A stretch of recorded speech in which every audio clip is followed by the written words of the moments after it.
I remember the exact moment I realized something in my own home had changed. It was a quiet Sunday afternoon, the kind of afternoon where the house feels peaceful, sunlight coming through the windows, the smell of coffee still lingering in the kitchen. I had just finished folding laundry in the living room. Simple things like that have become part of my routine over the years. Small, quiet moments that made a house feel like a home.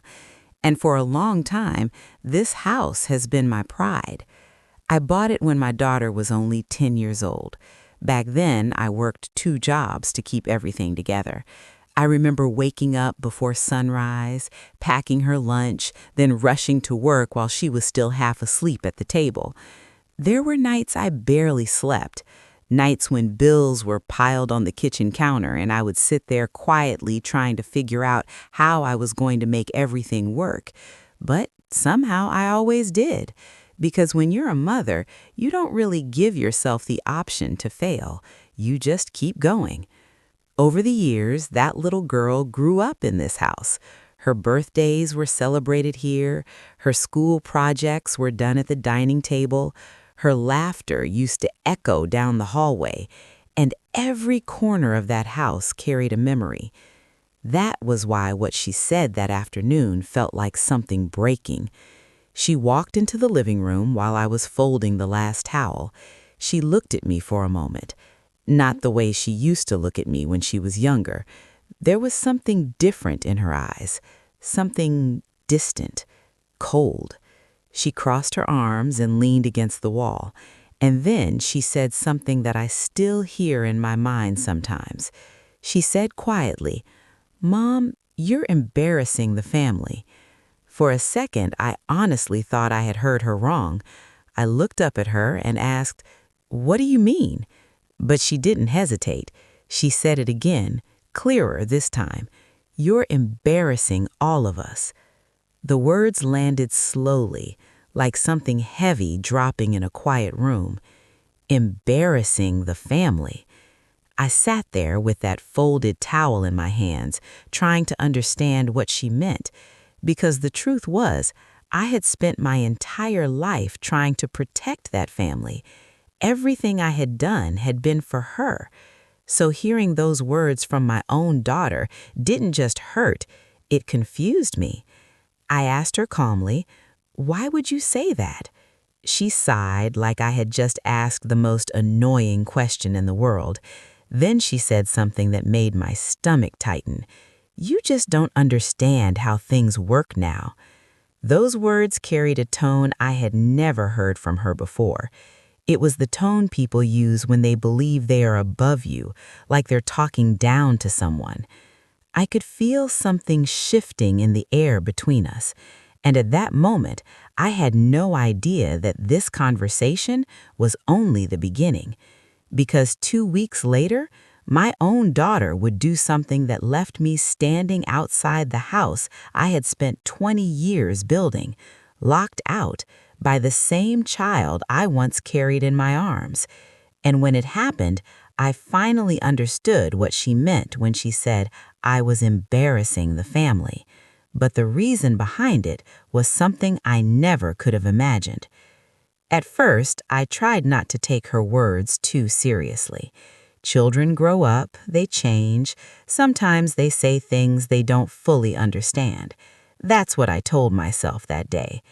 After she walked out of the living room, I sat there for a while with the folded laundry still in my lap.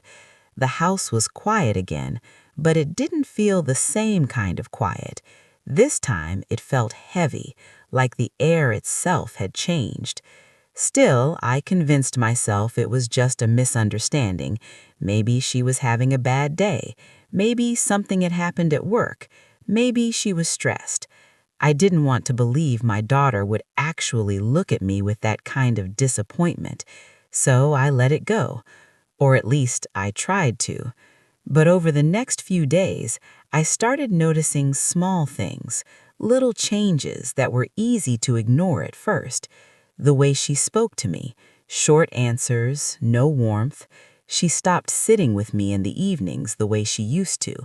Before, we would sometimes watch television together or talk about her day. Those conversations slowly disappeared. Now she stays in her room most nights. The door was closed, her phone in her hand. And when she did come out, it felt like she was only passing through. One evening, I tried to reach her. I made her favorite dinner, the same chicken recipe she had loved since she was a teenager. I even lit one of those candles she used to joke about when she was younger. When she walked into the kitchen, she barely looked at the table.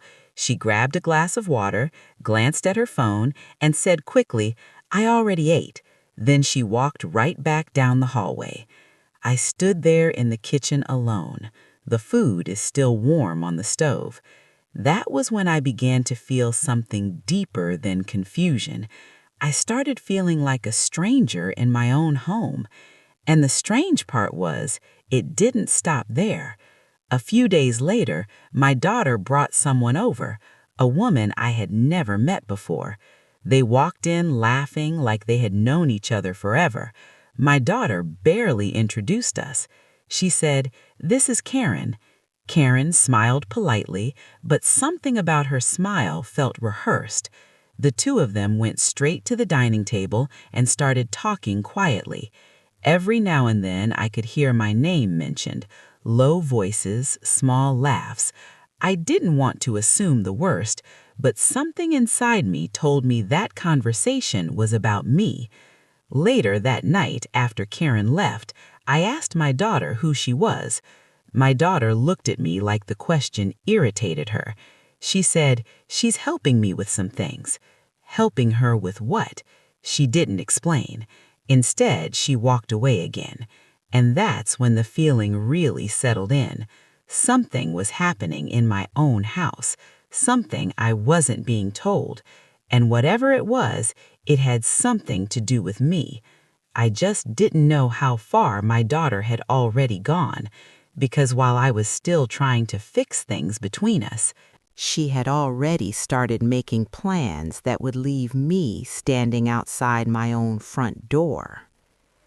The next time I saw Karen, she wasn't just visiting. She was sitting at my dining table like she belonged there. Papers spread out in front of her. A laptop is open. My daughter is sitting beside her. They both looked up when I walked into the room.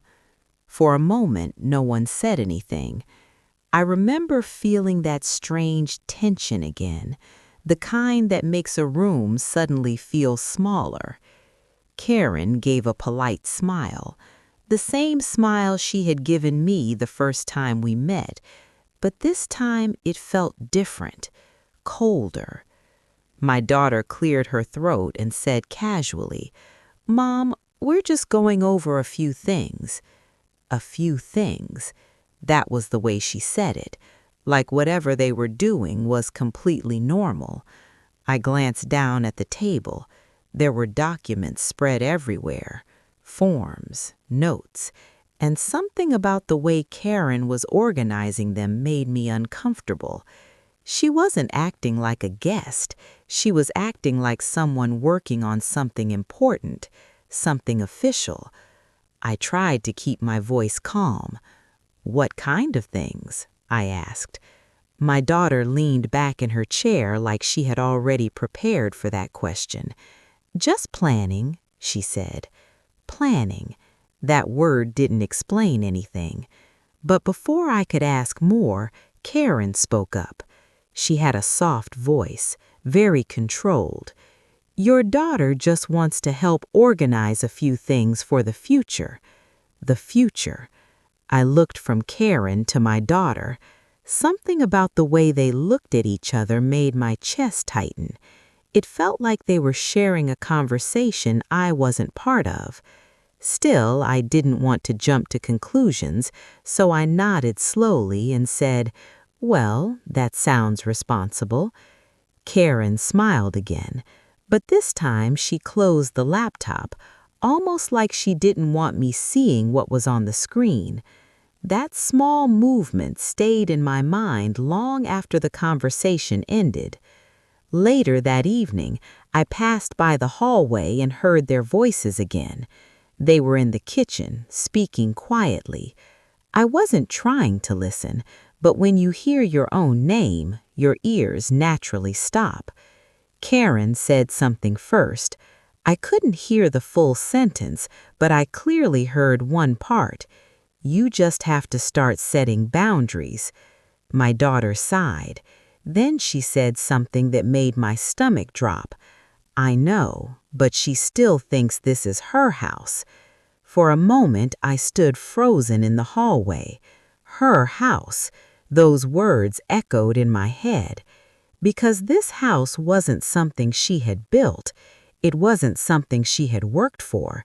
This house had been my sacrifice, my overtime hours, my sleepless nights, my life savings. Yet somehow, in her mind, it was no longer mine. And standing there in the hallway that night, I realized something I hadn't allowed myself to believe before. Karen wasn't just helping my daughter organize paperwork. She was helping her change something much bigger, something that would soon affect where I stood in the very house I had built for us both. After that night, the house began to feel different. It's strange how quickly a place can change when trust begins to disappear. For years, I had walked through those same rooms without thinking twice. The living room where we celebrated birthdays, the kitchen where my daughter used to sit after school telling me how her day went. Those spaces used to feel warm. Now they felt uncertain. Karen started coming over more often. At first, it was once a week, then twice. Soon, it felt like she was there almost every other day. Each time she arrived, she brought more papers, more folders, sometimes even a small briefcase. They always sat at the same spot at the dining table, talking quietly, typing things into the laptop. Every time I entered the room, their voices lowered, and every time I asked what they were working on, the answers were always vague. Just planning things, just organizing. Nothing you need to worry about. Nothing I needed to worry about. That sentence started appearing in our conversations more and more. The strange thing was, the more they said it, the more worried I became, because deep down I could feel something happening, something that involved my home.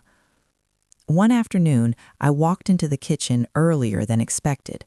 Karen and my daughter were already sitting at the table. They didn't hear me at first. Karen was speaking. Her tone was calm, professional. "You have to be firm," she said. My daughter sighed. "I know, but she's going to make it difficult." Karen paused. Then she said something that made my heart pound. "Well, legally, you have the right now." Legally. The word landed heavily in the room. I stepped forward before I could stop myself. Legally have the right to what? Both of them looked up immediately.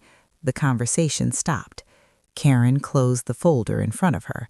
My daughter avoided my eyes for a moment. Then she forced a small smile. "Mom, we're just discussing some things about the house." The house. My chest tightened. "What things?" I asked. My daughter looks irritated now. "Why do you always assume the worst?" she said. I stood there quietly, because I wasn't assuming anything.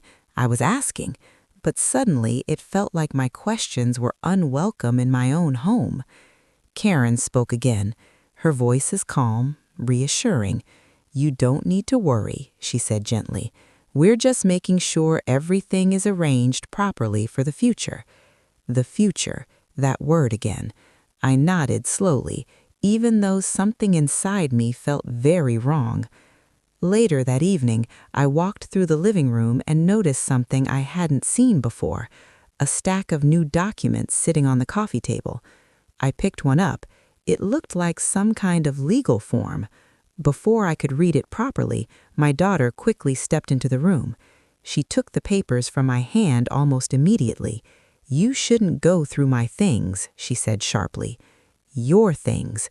The words hit me harder than she probably realized, because those papers had been sitting on the table in the house I had spent decades paying for, but somehow, in her mind, I was the one crossing the line. That night I lay awake longer than usual, thinking, trying to understand what was happening, but no matter how much I thought about it, the situation didn't make sense until about 2 weeks later, when I left the house one morning to run a simple errand and returned to find something I never expected to see: my own front door, locked, and my key no longer working. The morning it happened started like any other. There was nothing unusual about it. I woke up early, made a cup of coffee, and sat at the kitchen table like I always did. The house was quiet. My daughter had already left for work, or at least that's what I assumed.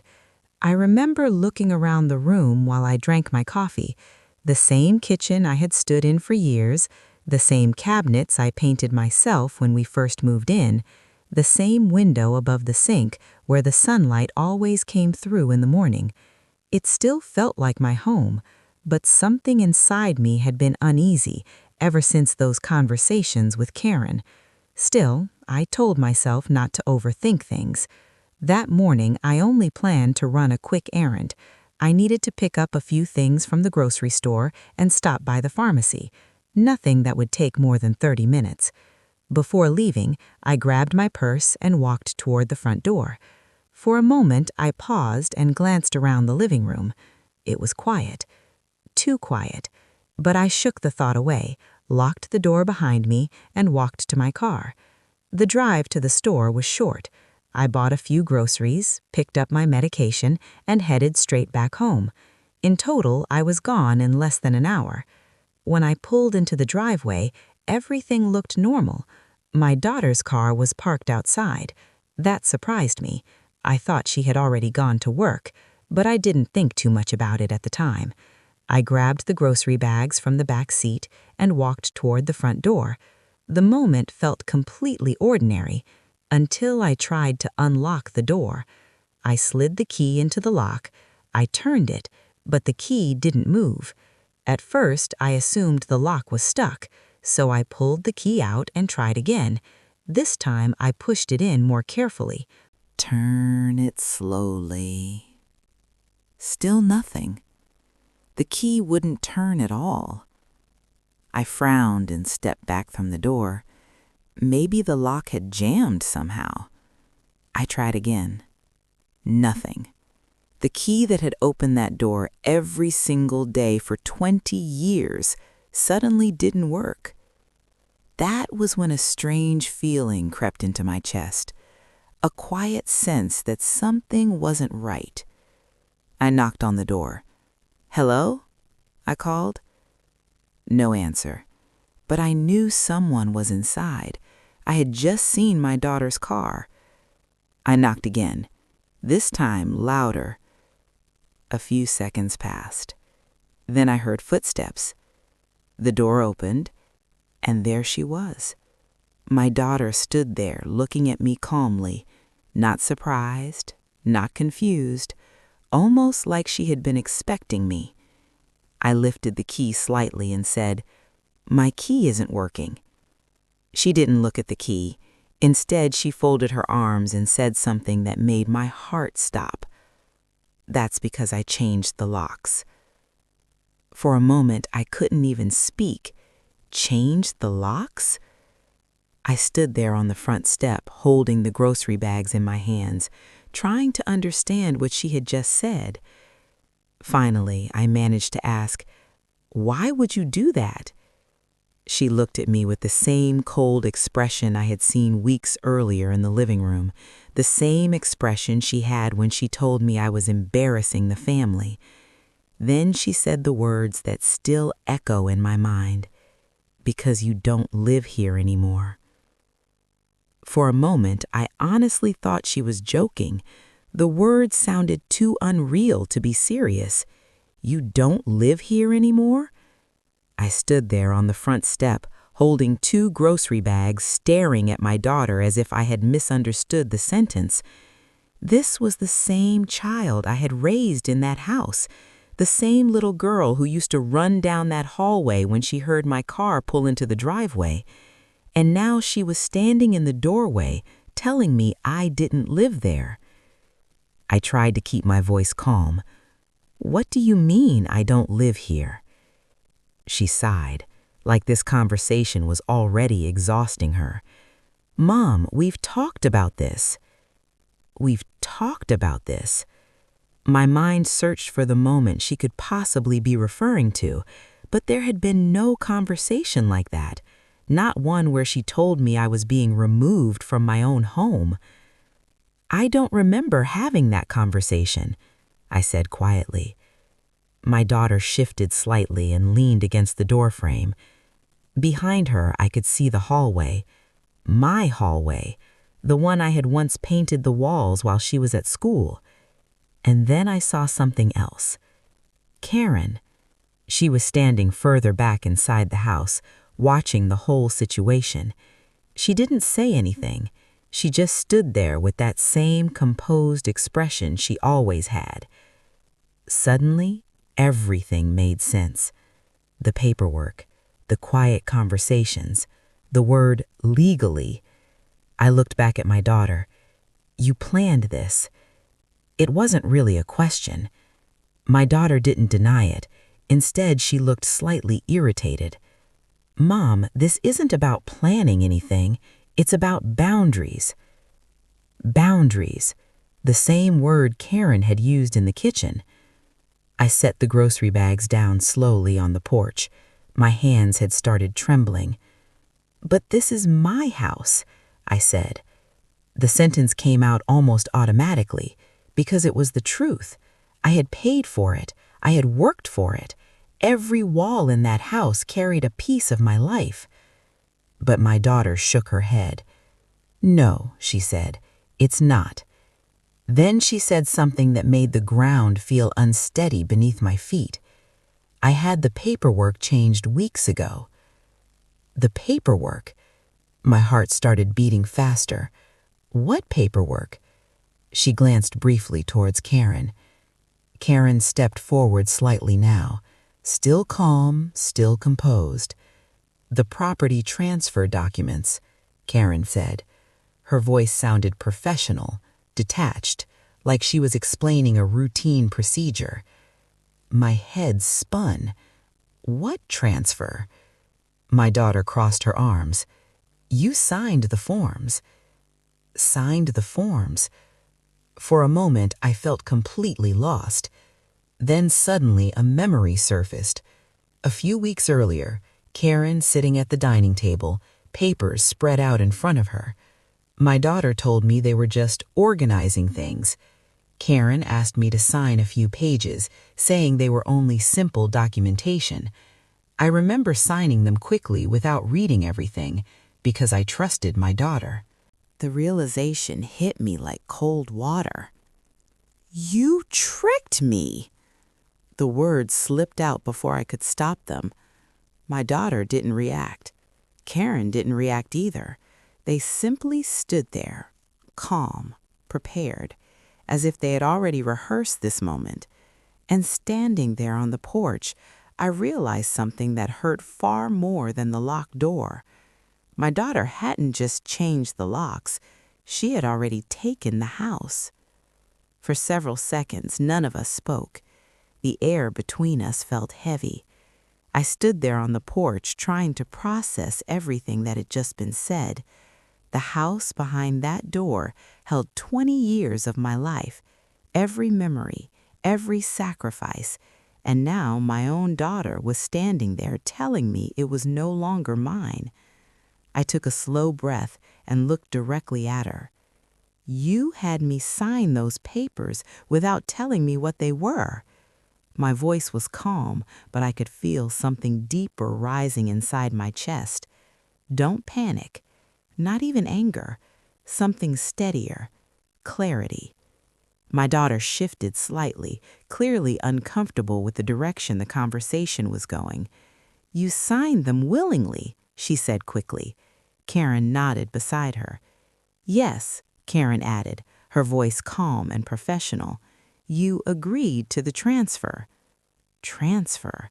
The word sounded cold, like a transaction, like the house I had built my entire life around was nothing more than a line on a document.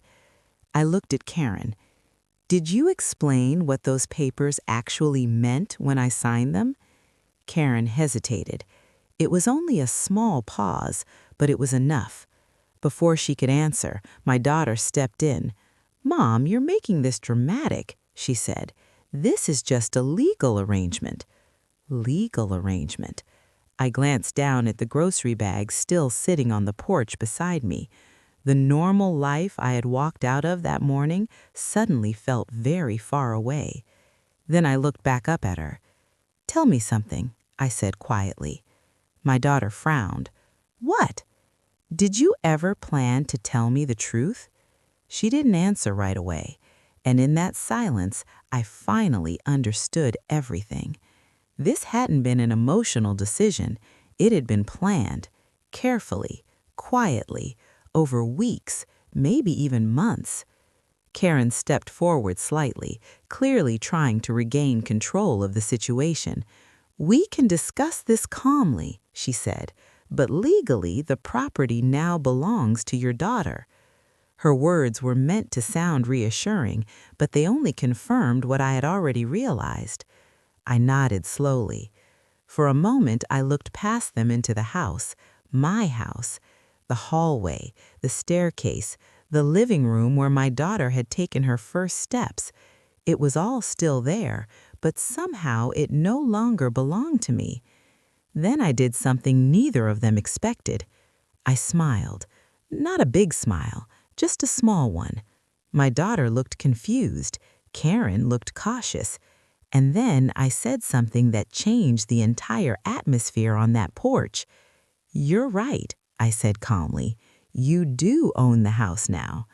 My daughter seemed relieved for a second, like she thought the confrontation was over. But then I added quietly, unfortunately for both of you, you don't own the land. Karen's expression changed immediately. The calm confidence she had been carrying since the beginning suddenly disappeared.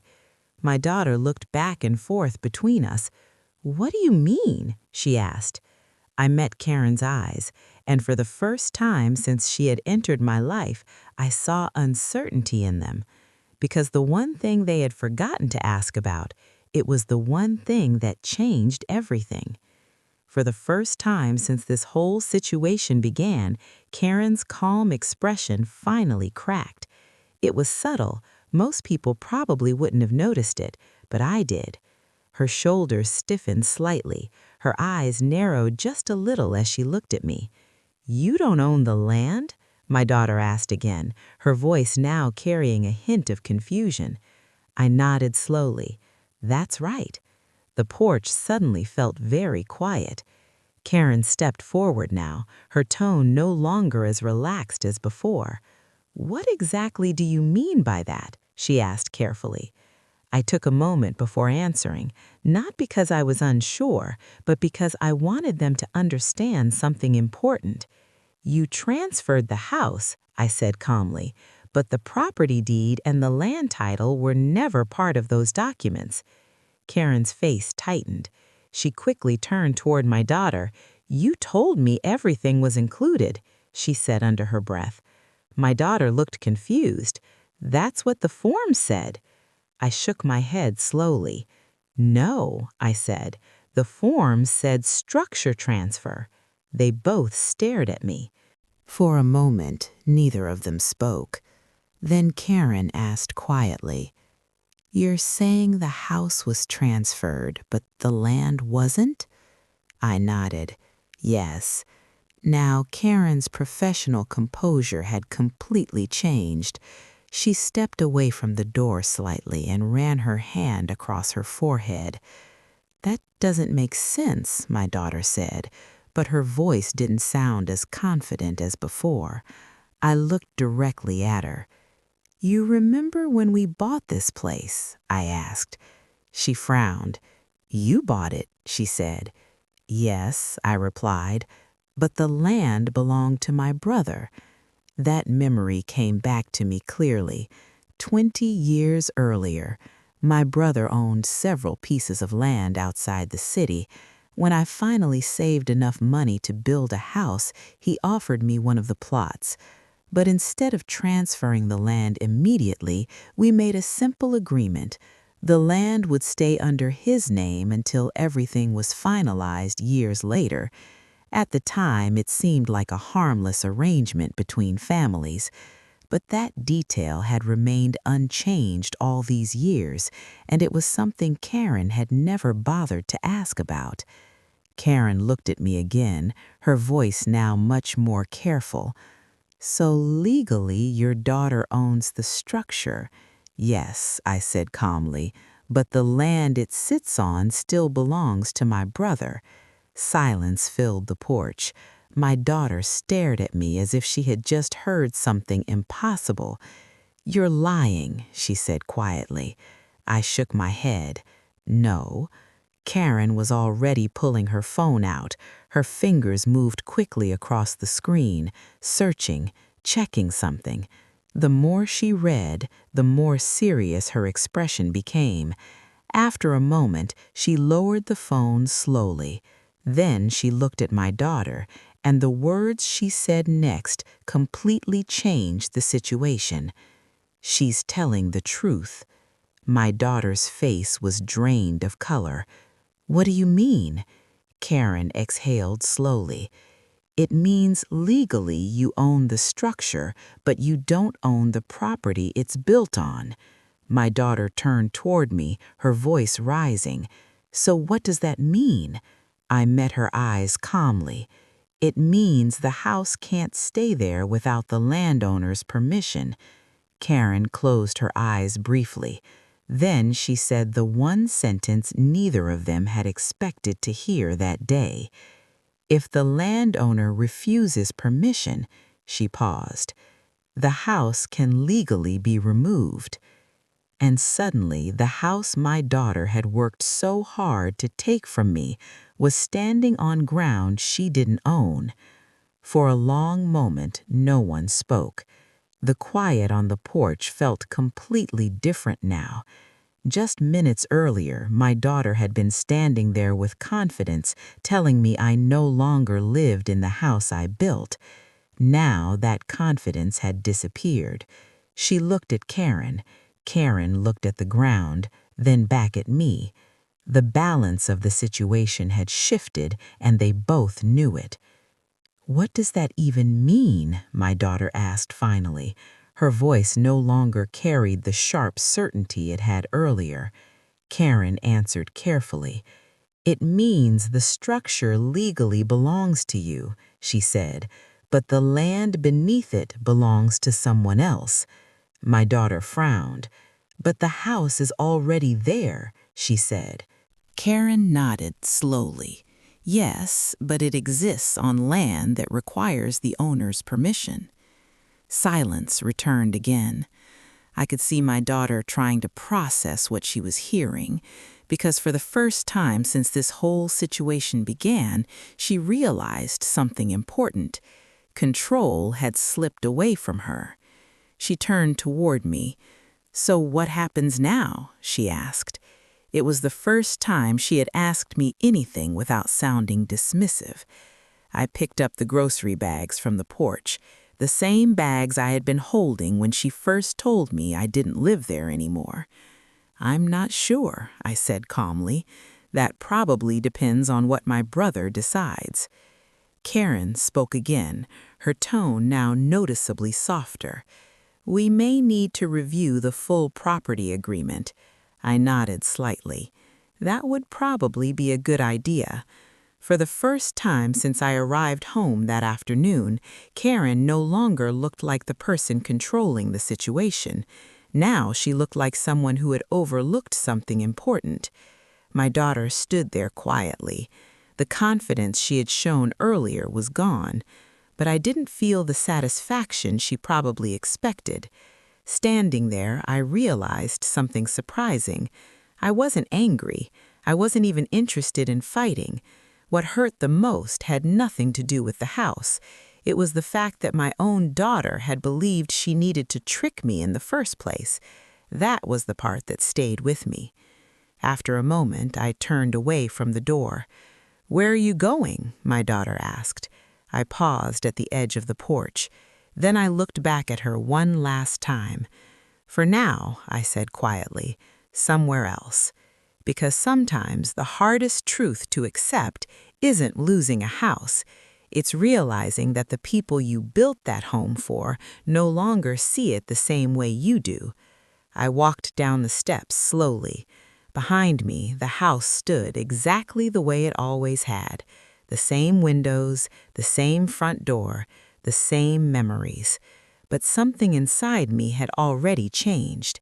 Because sometimes life doesn't teach us lessons through comfort. Sometimes it teaches them through betrayal. And those lessons stay with us far longer than any house ever could. If you have ever experienced a moment where someone you trusted turned your world upside down, you are not alone. Many people carry stories like this quietly in their hearts. Feel free to share your thoughts in the comments. Your voice may help someone else who is going through something similar. And if you enjoy emotional storytelling like this, subscribe to Quiet Voice of Her Life for more stories about family, truth, and the difficult lessons life sometimes reveals.